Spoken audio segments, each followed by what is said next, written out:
dahil maaga kami nakarating sa bahay namin, nagkaroon kami ng time na makapaglinis sa bahay namin. Yan, so nililinis ng asawa ko yung electric fan. Yan guys, so hindi mo na kailangan maglinis or basain yung ating mga electric fan. So pwede mo na siyang i-rainbow. Yan, masipag mag-rainbow yung asawa ko dito sa bahay kasi kapag nararamdaman na niya na nag-aano na siya, nag-i-sneeze. Yan, so lagi niya sinasabi sa akin, magre-rainbow daw siya sa kwarto namin. Kaya yan guys, yan, kapag nararamdaman na niya yung allergy niya, need na niyang mag-rainbow sa loob ng bahay namin. So ganyan yung ginagawa namin para laging malinis din yung bahay.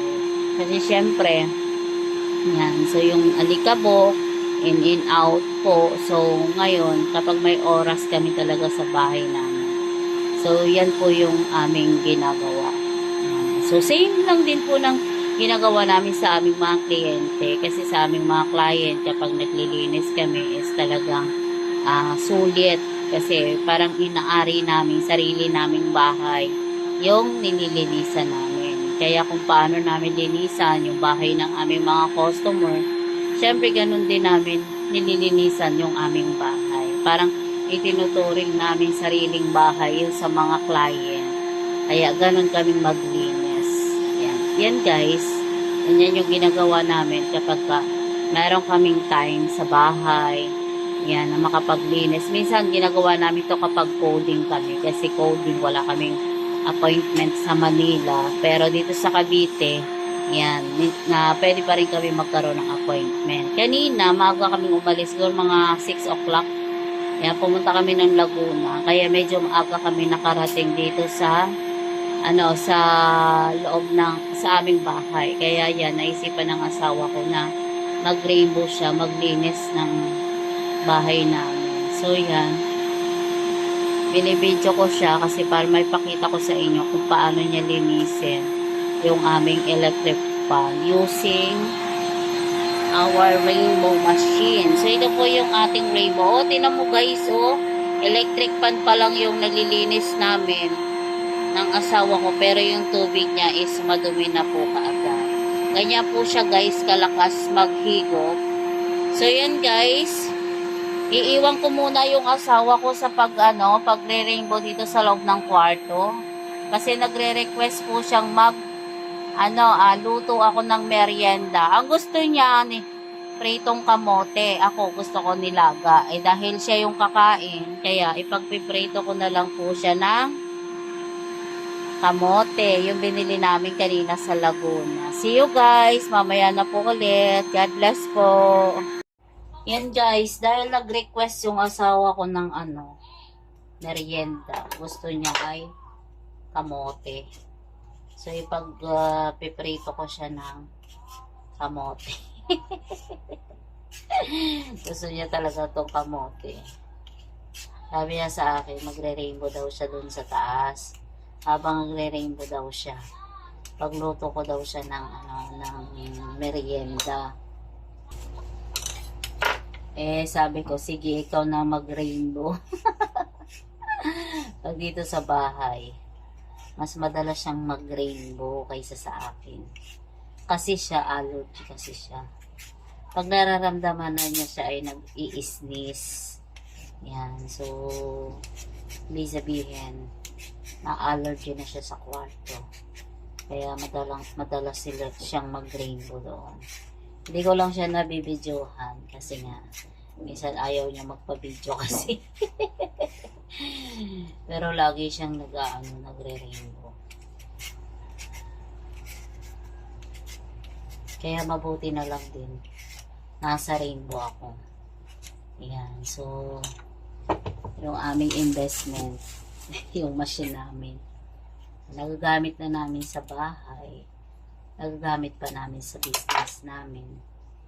Yan. Pag may gusto magpa-demo, anytime, so mabilis kaming makakapunta sa aming kliyente. Unlike kasi kapag wala kaming sariling machine, pupunta ka sa office araw-araw, hihiram ka dun sa company. Yan, tapos kapag ka nakabenta ka, magkano yung rent na babayaran mo dun sa machine. So, medyo malaki din. Kaya ang ginawa namin, nag-invest na lang kami. Pero actually, yung ginagamit namin ngayon, nakuha lang namin siya as free. Yan, kasi nga, siyempre, nakakaipon ako ng coins. Yan, nakuha ko siya as libre. Yung dati naming demo unit, yun yung last year, yun yung binili namin. Pero hindi ko siya binenta. Ngayon, di ba, nagpalit kami ng model, hindi ko siya binenta. Kasi pag may nagpapalinis sa amin, guys, dalawa kaming naglilinis para mabilis. Ganon yung ginagawa namin mag-asawa. Kaya sobrang thankful ako kay Lord kasi nagkaroon ako ng partner talaga na katulong ko talaga. Kaya makatulong talaga kami sa lahat ng ginagawa namin. Kumbaga lahat ng namin dito sa bahay. Yan. Like dati nung buhay pa yung papa ng mga bata. Ako lahat, solo ko, kaya talagang pagod na pagod ako. Pero hindi ko naramdaman na pagod noon.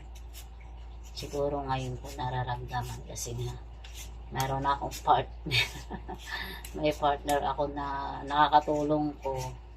Tapos, hindi naman niya ako masyadong pinapahirapan ng gawa ba. Pag medyo siya na lang. Kaya, malaking bagay. Na dati mag-isa lang ako, ngayon dalawa kami na gumagawa ng lahat ng bagay dito sa bahay. Kaya pagluluto ko siya muna ng ating merienda. I-prito lang natin ito.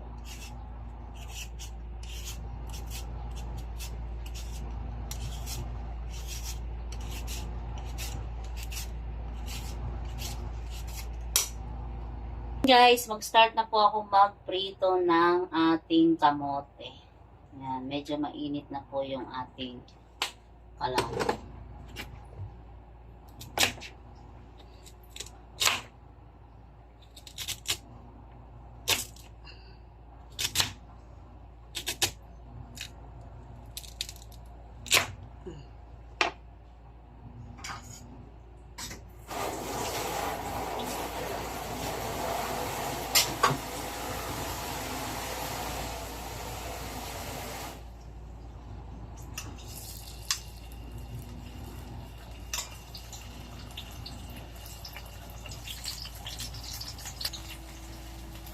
At yan guys, naluto na po yung ating pritong kamote. So magmimerienda na po yung aking asawa. So tuwang-tuwa siya dito sa ating pritong kamote. Tara guys, merienda tayo. Sakyan. Yan guys, luto na yung ating kamote. So magmimerienda na po yung aking asawa.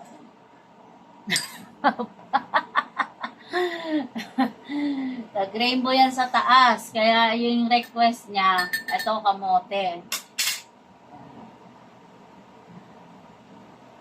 Parang gusto ko nilaga. Gusto ko nilagang kamote. Gusto naman niya prito. Ba't nagtapon? Hindi pa. Ang papakaan ako ng dito sa Merienda tayo guys. Makain po ba kayo ng kamote? Prito. Itong kamote. Yung binili namin sa Laguna.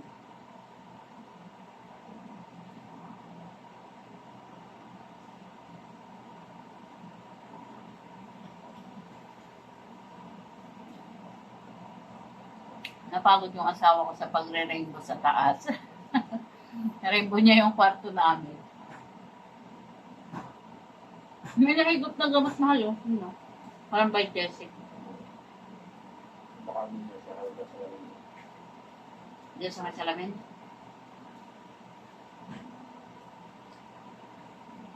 Ako na lang mag-rainbow dito sa baba. Tapos lang sa taas. Kung wala ako ng mag-get niya, matagal yan.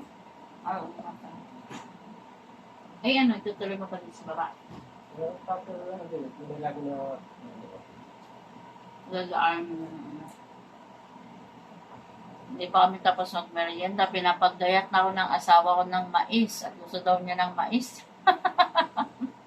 Pag-meris ka? Hoy! Sabi mo sa akin, gayatin ko na.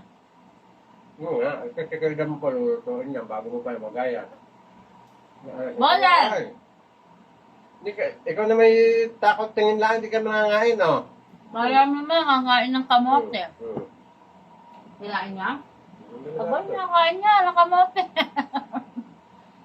Aming pusa ay nakain ng kamote. Hindi. Hindi lang nahin. Nabala. Kakamata talaga, bowling.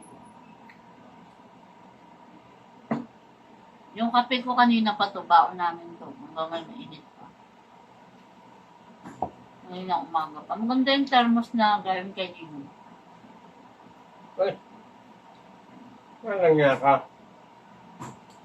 Lalambing lang daw siya sa'yo. Ay, inimod na niya yung pagkain mo. Kainin mo yan. Lagot ka, bowling. Kakaumata ka lang.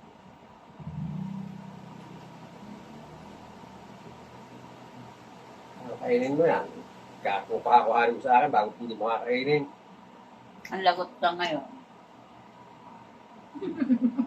Tangay-tangay niya.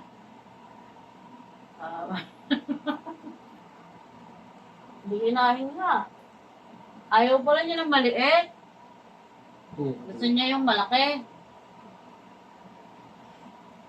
Nakakaw. Takaw tingin na, ayaw, wala na. Palo na si Bolen. Ay, Palo, magaling manguha ng pagkain. Mukha ko lang yung... Mukha ko. Merienda tayo ga.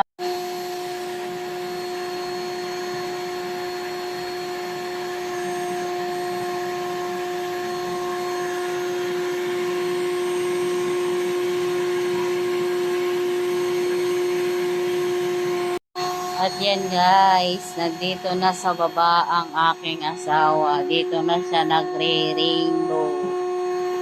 Ayan o. Ayan, tapos na po siyang mag-rainbow sa sa taas. Kaya nandito naman po siya ngayon sa baba. So nire-rainbow niya. Napakasipag talaga niyang mag-rainbow. At tapos dun sa taas, mag-rainbow. Dito naman po siya sa baba. Ganyan po siya kasipag maglinis ng bahay. Bahay ng iba, bahay namin. Yan.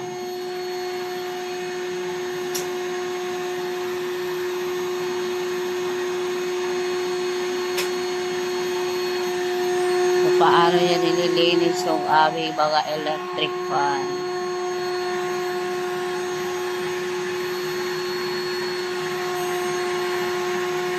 Hindi na siya nahihirapang maglinis dahil mayroon kaming rainbow.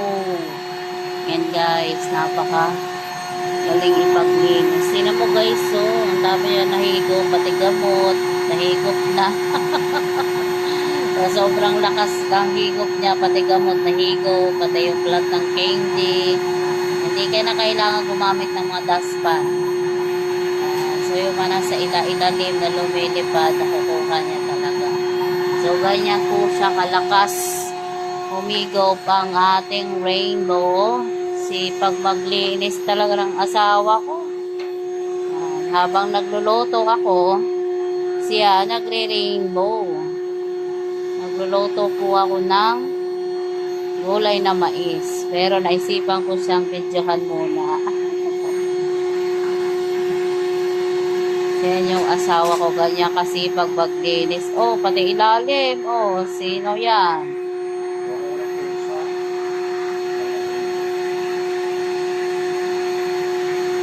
So, once a week po kami nagre-rainbow dito para lahat ng dumi is nakukuha talaga.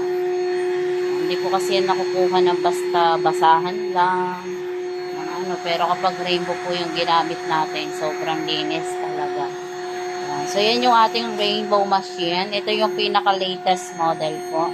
Kasi yung old model natin, pinahiram ko sa aking kliyente kasi pinapa-service niya yung kanyang rainbow. Kaya ito yung ginagamit namin sa bahay, yung latest model.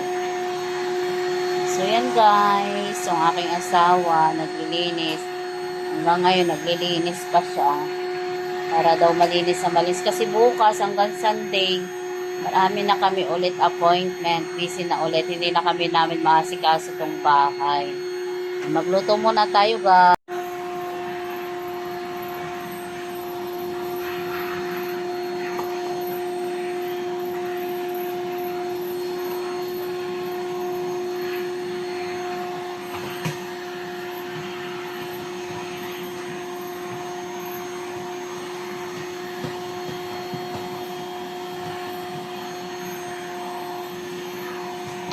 Sipag talagang mag-rainbow ng asawa ko. Kapag hanggang likod ng upuan.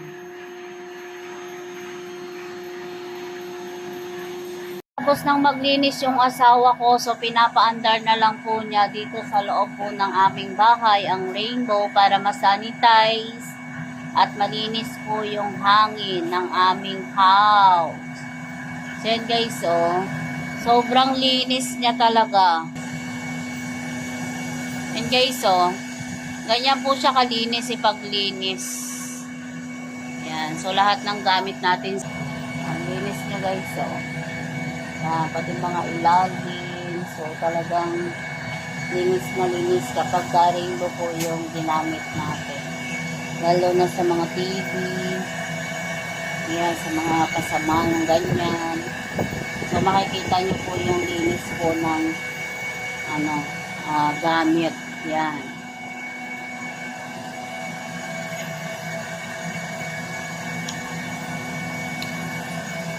So, napakadali pong ipaglinis nung ating rainbow. Kahit yung mga frames na yan. So, mabilis na pong malinis talaga. So, yan yung ating Rainbow SRX. Multi-function. Pwedeng air cleaner, pwedeng pang-linis sa loob po ng ating bahay. So, yun yung Rainbow.